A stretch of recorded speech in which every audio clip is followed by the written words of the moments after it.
I'm here to talk to you about post-liberalism. The first thing I think that it's important to say about post-liberalism is the stress on the word post. It doesn't exactly mean anti-liberalism. And I think now we are faced with a big anti-liberal reaction. It's much more trying to say that liberalism as such is not enough. Well, what do I mean by liberalism?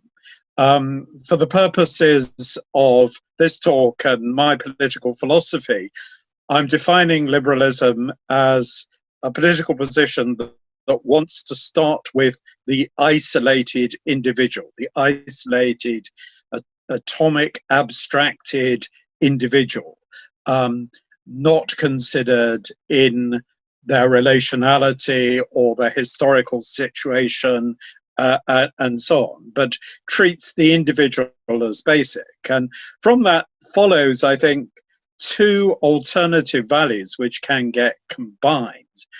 First of all, the idea that you're promoting, as far as possible, the liberty, the freedom of choice of the individual, or else, to refer to the talk's title, the idea that you're trying to promote the happiness of the individual, but happiness of the individual in a rather kind of basic, sort of sensuous, materialist, utilitarian sense.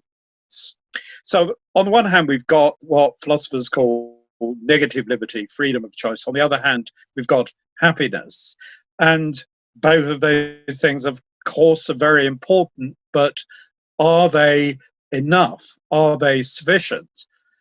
And I would want to suggest that, in fact, this hasn't always been the dominant position, even in modern politics. Liberalism hasn't had it all its own way. And that besides the importance of emancipation, that means freeing people from oppression of their just liberties, freeing people from unnecessary suffering. There's also been a pursuit of much more positive ends of community, group identity, national identity, educational goals, even religious goals. And these have always been part of the modern story. And these have tended to go along with promoting relationality and with promoting the strength of groups. And often the story of the rise of the working classes, the increase in the strength of working classes, has been as much to do with these positive goals as with the negative ones. It's been about community and solidarity, advancing certain very, very strongly held working class values. So liberalism was never simply the whole story. But I think that ever since roughly speaking, the 1970s, we've started to think that it is the whole story, that we can identify modernity wholesale with liberalism. And exactly why is that? Well, I think part of the answer is that there's nothing accidental about this whatsoever. But a certain group of people have very deliberately set out to dominate the narrative. And these are the people who are known as neoliberals. There's an American version of neoliberalism, but perhaps the most basic and dominant version was an Austrian, and German version. Now, what does neoliberalism really mean? Well, what distinguishes it mainly from traditional liberalism is the idea that it's not enough to just kind of remove the power of the state and then automatically you'll get free market values. It's much more the idea that we need to set up a deliberate set of laws that put the market first and put individual liberty absolutely first. So that from the start, the thing that really distinguished neoliberalism was the search for a new global order that especially the Geneva group of neoliberals associated with Friedrich Hayek set out deliberately to bypass democracy, to create a new sort of purely economic global empire, if you like. And I say global, I say purely economic, but actually they envisaged there being all sorts of international legal institutions that would override nations and national democracy.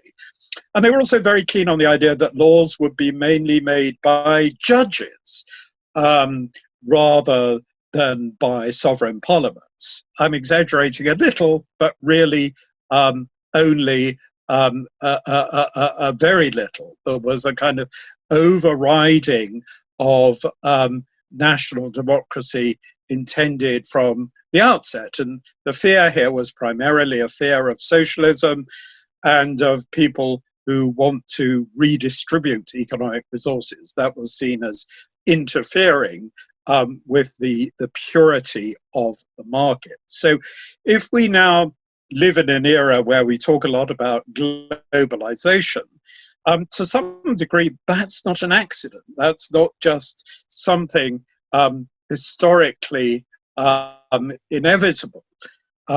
This idea that we need to put the economic first and have international laws that put the economic first is something that people have deliberately pursued.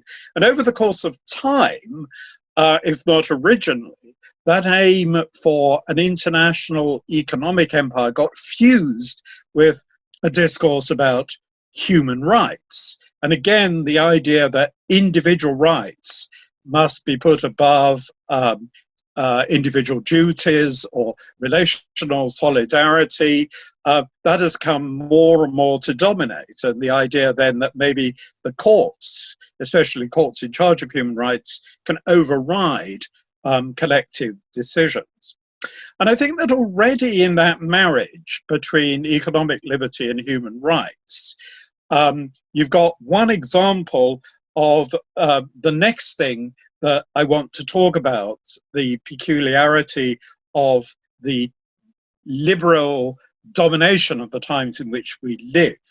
An awful lot of people by now have noted that ever since the 1970s, we've had the very strange phenomenon that the political left has won the cultural war.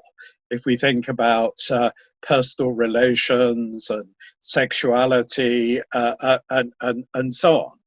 The left has won the cultural war, but the right has won the economic war. Overwhelmingly, we've drifted to pro-capitalist policies ever since that epoch.